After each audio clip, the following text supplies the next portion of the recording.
Assalamualaikum warahmatullahi wabarakatuh. Jumpa lagi bersama saya Bang Tektro, teknisi Katro. Gimana kabar sobat semua? Mudah-mudahan baik-baik saja dan sehat selalu. Di depan saya sudah ada HP Realme 5 atau berapa ini, 5i atau berapa, saya juga kurang paham. Yang pasti RMX 1911 ini kemungkinan Realme 5 atau 5i. Kendalanya di sini layarnya pecah ya. Jadi di sini saya mau berbagi cara mengganti kaca pada Infinix Realme 5 ini. Tapi ini saya lihat LCD-nya ini posisinya LCD KW, jadi saya nggak bisa jamin prosesnya berhasil, tapi akan saya usahakan sebaik mungkin. Itu kesepakatan saya sama yang punya HP. Langsung kita bongkar saja HP-nya. Di sini saya nggak percepat atau hanya sedikit yang saya potong tanpa saya percepat, agar yang mau belajar mengganti baterai ataupun belajar mengganti LCD sendiri, karena ini prosesnya akan sama saja. Untuk membuka Realme 5 ini seperti HP yang sudah model-model terbaru ya, kita buka pada back covernya terlebih dahulu. Karena ini posisinya sudah pernah dibuka, jadi lebih mudah ya, tanpa saya harus mengasih pelumas pada bagian back covernya. Setelah back cover terbuka, lalu kita buka bautnya satu persatu. Setelah baut terbuka, lalu kita bisa buka untuk bagian middle-nya. Kalau kata saya ini namanya middle ya, atau tulang tengah. Bisa dari mana saja sesuai selera kalian. Untuk posisi yang paling tipis bisa diambil dari bagian yang ada slot SIM card-nya. Langsung copot baterai, karena di sini saya mau mencopot LCD ya. Untuk yang mau proses pergantian baterai berarti prosesnya hanya sampai di sini saja. Dan ini untuk fleksibel yang di area konektor atau untuk pengecasan, ini ada sambungan kabelnya ya. Jadi saya harus lepas dulu untuk sambungan kabel, karena posisi mesin ini mau saya copot. Takutnya nanti kalau nggak saya copot kena efek panas dari separator pemanasnya, nanti takutnya kameranya ngeblur atau gimana. Untuk berjaga-jaga lebih baik saya amankan saja mesinnya. Bisa dilihat ya, ini HP-nya sudah pernah diservis. Itu bagian area pengecasan itu sudah pernah diservis, dan bagian MMC dan CPU-nya juga sudah pernah digarap. Setelah semuanya terlepas, lanjut kita panaskan pada separator. Itu kurang lebih untuk proses pemanasannya itu 5-10 menit. Setelah itu lalu kita mencoba untuk melepas LCD-nya pelan-pelan saja, karena ini LCD-nya memang harus diselamatkan. Kita pakai di sini, saya pakai biasa ini yang segitiga kecil ini untuk menceset bagian pinggir LCD agar lemnya itu sedikit-sedikit bisa hilang ya. Kalau dirasa masih kurang, kita bisa tambahkan sedikit cairan, atau bisa memakai bensin, atau bisa pakai minyak kayu putih. Lemnya nanti juga setelah kita panaskan, lemnya agak lentur, ditambah lagi kita kasih cairan, jadi lemnya bisa agak sedikit lebih lentur lagi. Kita bisa coba untuk sedikit menekan pada area frame yang ada lubang untuk fleksibel LCD-nya, biar LCD-nya itu agak sedikit lebih terangkat.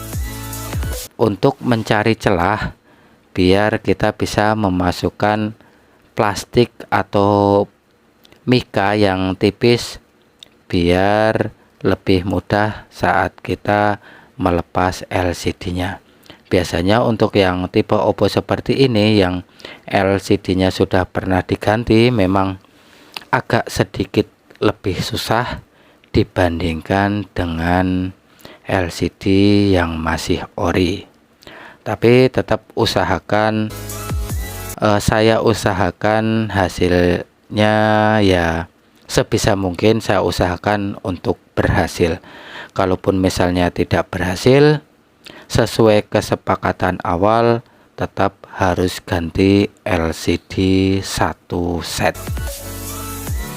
Setelah LCD kita lepas, lanjut kita coba LCD-nya. Apakah kita berhasil dalam pencopotan LCD-nya atau tidak? Mudah-mudahan berhasil, meskipun ini LCD-nya sudah pernah diganti dan posisi lemnya juga agak lumayan kesusahan tadi saya untuk mencopotnya. Oke, langsung kita nyalakan saja. Bismillahirrohmanirrohim. Sudah nongol Realme ya. Saya coba tunggu. Oh, baterainya lepas. Ini gimana ini biar caranya baterainya nggak lepas-lepas ini. Kita coba sekali lagi. Mungkin pengennya sambil digeletakin ya, tapi takutnya baterainya lepas. Ini saya coba geletakin biar nggak tergeser-geser. Sudah mulai Realme.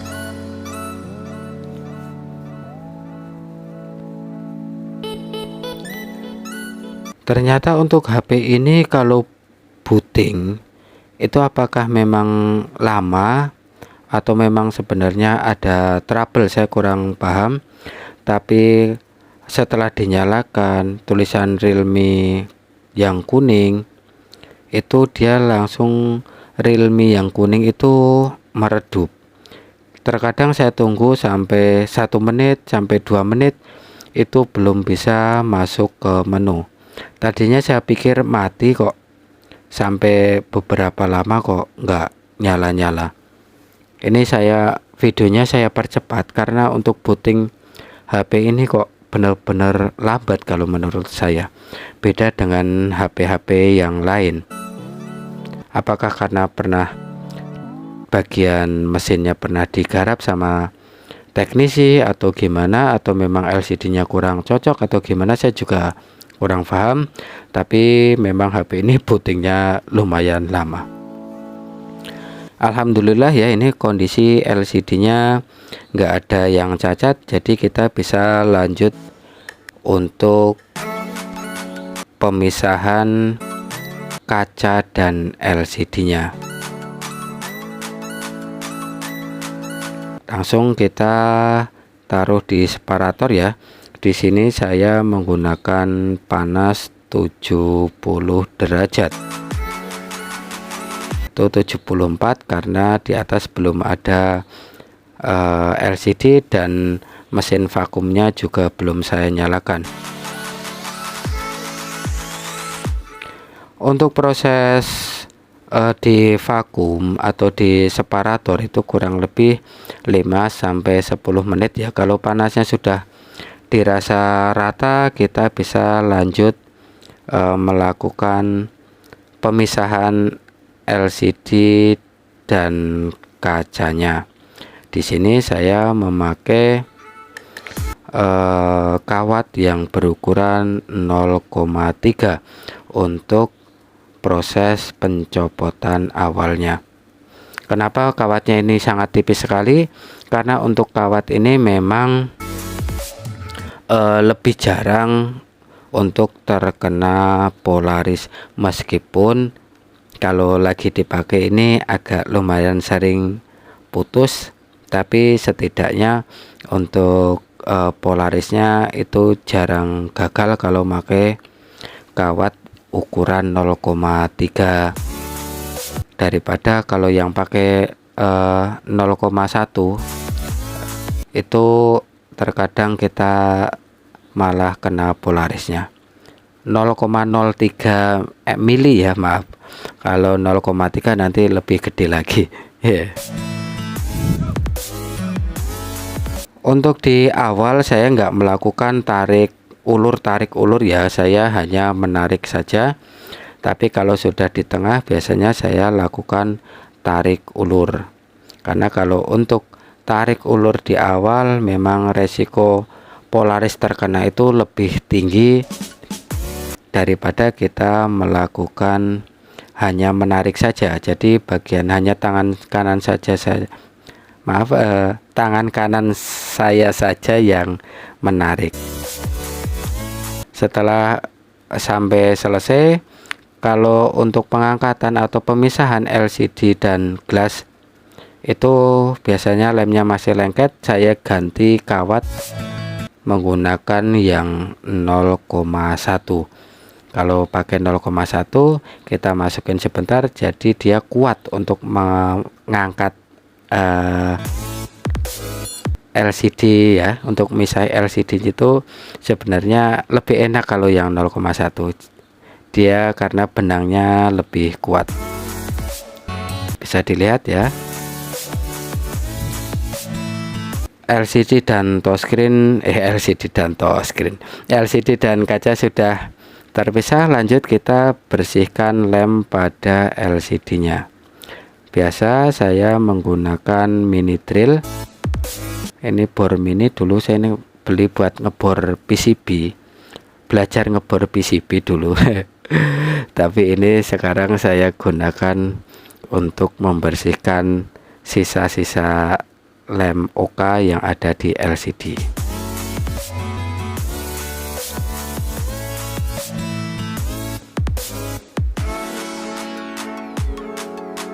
Kalau yang nggak punya mini drill itu bisa langsung menggunakan bensin atau thinner. Yang penting berhati-hati, jangan terlalu basah kainnya, nanti cairannya atau thinnernya nanti bisa masuk ke celah-celah LCD. Cukup basah saja, tapi jangan terlalu banyak ya.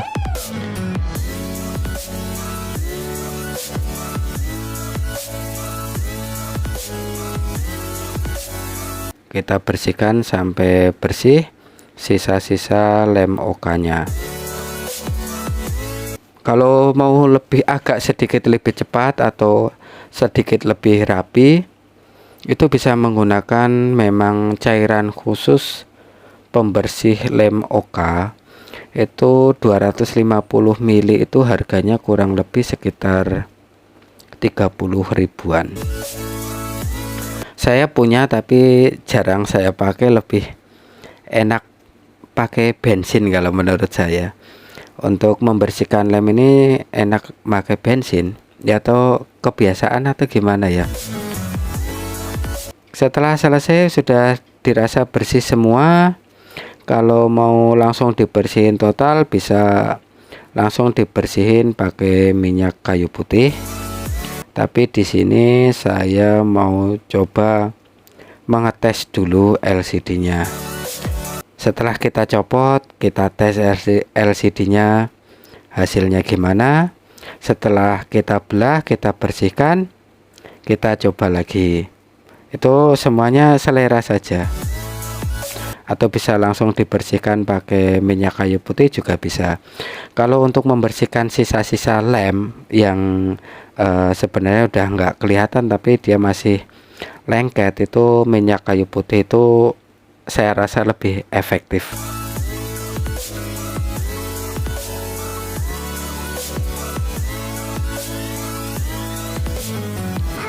Ini memang video nggak sengaja nggak saya percepat ya, maksudnya nggak banyak yang saya percepat atau nggak banyak yang saya potong bagian-bagiannya, biar kita bisa sama-sama belajar cara mengganti kaca atau mengganti gelas pada HP Realme 5 ini khususnya, tapi mengganti kaca HP pada umumnya. Prosesnya sama saja seperti ini untuk pergantian gelas atau pergantian kaca. Sekarang saatnya kita tes apakah LCD-nya cacat atau tidak. Kalau hanya untuk tompel-tompel sedikit itu nanti masih bisa hilang ya. Yang penting saat kita pemisahan, saat kita pembersihan, itu LCD-nya nggak pecah di dalam. Tapi kalau hanya untuk misalnya ada tompel-tompel sedikit, tompel garis-garis hitam, itu nanti ketika divakum dia bisa hilang. Sudah ada tulisan Realme, tapi ini kemungkinan insya Allah aman ya. Ini baterainya agak copot-copot, ini agak nyusahin juga ini sebenarnya HP. Tapi ya namanya tanggung jawab ya, kita harus tetap bertanggung jawab. Apapun kerjaannya udah disepakati ya, kita harus tetap mengusahakan sebaik mungkin, meskipun di awal sudah ada kesepakatan kalau gagal harus ganti LCD satu set, tapi tetap saya usahakan kalau bisa dibelah dan berhasil ya saya usahakan yang terbaik. Kalau menurut saya kok ini HP agak lumayan parah ya, lama banget saat melakukan booting ya. Untuk dari kita tekan power saat menyalakan sampai ke menu itu terkadang bisa sampai 2 menitan. Kita coba, nggak ada den ya, touchscreen juga oke, dan LCD bersih, nggak ada den sama sekali. Untuk gelas Realme 5 ini sama dengan gelas Oppo A5 2020. Jadi di sini saya menggunakan gelas Oppo A5 2020 ya, karena LCD-nya sama, gelasnya pun pasti sama. Sebelum melakukan pemasangan gelasnya, pastikan di bagian LCD itu tidak ada debu yang ketinggalan. Nanti kalau ada debu yang ketinggalan saat kita sudah proses pemasangan gelasnya, jadi terkesan agak kurang rapi atau agak kurang profesional lah ya. Kita usahakan yang terbaik. Setelah dirasa bersih, nggak ada debu yang tertinggal, kita lanjut pada pemasangan gelasnya. Pastikan posisi atasnya presisi. Biasanya saya memasang untuk gelas itu dari atas ya, tinggal kita tekan sedikit di bagian tengah biar gelasnya sudah menyatu. Lalu lanjut kita masukkan pada mesin vakum. Mesin vakum ini saya dapat dari online dulu, sekitar harganya 750 ribuan. Untuk proses di mesin vakum ini cukup cepat ya, itu hanya sekitar kurang dari 5 menit. Itu tergantung kekuatan kompresornya juga. Sembari nunggu, kita bisa nyalakan dulu untuk mesin bubble removernya. Di sini saya set di angka 52,5.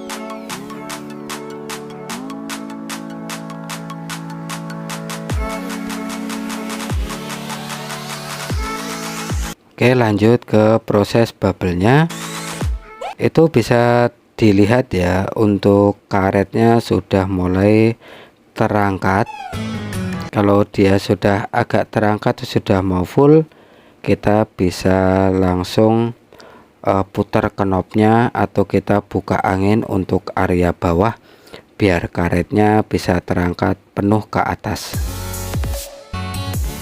Kita buka angin yang di bawah, lalu karetnya akan terangkat dan posisi LCD akan tertabrak dengan mika. Itu yang membuat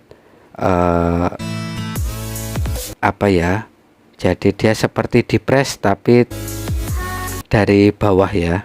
Setelah itu kita masukkan pada bubble removernya.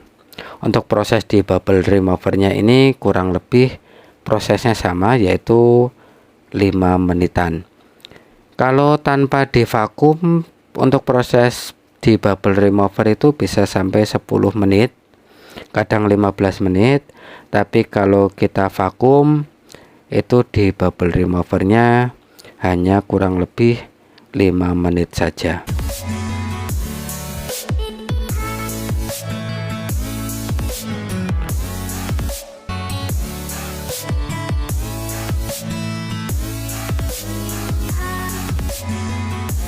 Sudah 50, kita bisa coba untuk menyalakan kompresornya.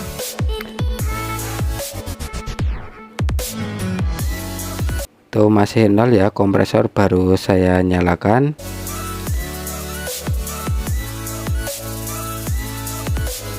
Dan sekitar 52 kurang sedikit bisa kita langsung press. Itu nanti kompresornya itu di tekanan, punya saya ini nggak bisa sampai 120, ini hanya mentok di 110 PSI ya. Setelah kurang lebih 5 menit, kita lalu ambil dan kita bisa lihat hasilnya.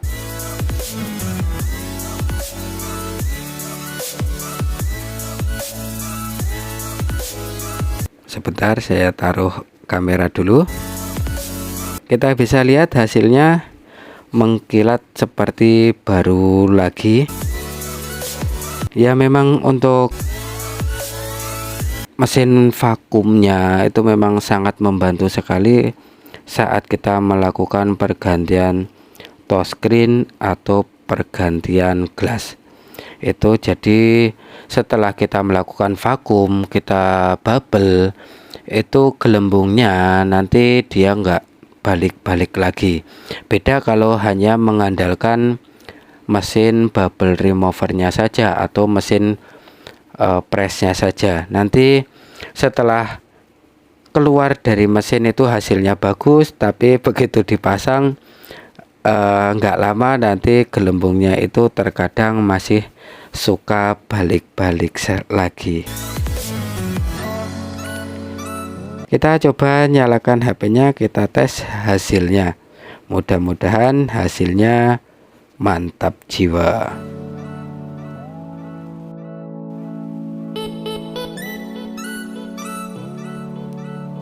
Ini setiap masuk menu atau setiap dinyalakan, ini untuk proses masuk menunya itu saya masih heran, ini terkadang sampai 3 menit,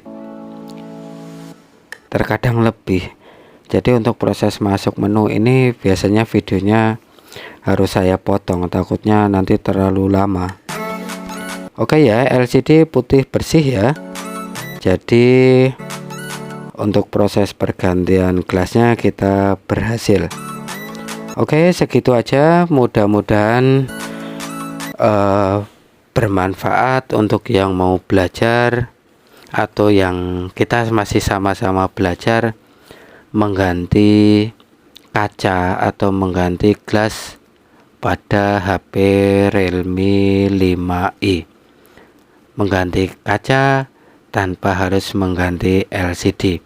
Untuk gelasnya sendiri atau kacanya sendiri ini sudah plus lem OK, itu dengan harga kurang lebih kalau di toko spare part itu sekitar 20 ribuan saja kita sudah bisa mengganti kaca HP kita sendiri ya. Untuk tarif atau jasa pasangnya saja berapa, semuanya itu kita kembalikan kepada usernya itu sendiri. Loh kok pada usernya sendiri? Ya karena memang sebenarnya kita adalah penjual jasa.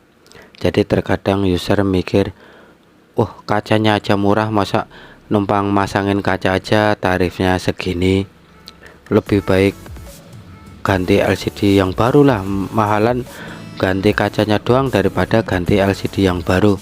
Ya kita kembalikan lagi, kalau memang posisi LCD nya sudah KW atau sudah pernah ganti, memang lebih baik diganti dengan LCD yang baru saja. Tapi kalau misalnya LCD yang masih original, kacanya pecah tapi sentuhannya normal, memang lebih baik kita ganti kacanya saja. Kok bisa mahal? Kalau mahal atau enggak misalnya dibandingkan dengan LCD yang KW, tapi kan kita perbandingannya LCD ori itu tetap mempertahankan kualitas ori itu tetap jauh lebih mahal daripada kita beli LCD KW. Karena sebenarnya pergantian kaca itu hanya ditujukan untuk yang LCD nya masih ori, itu biasanya syarat pertama masuk itu harus LCD ori. Oke gitu aja ya lur, mudah-mudahan bermanfaat. Wassalamualaikum warahmatullahi wabarakatuh.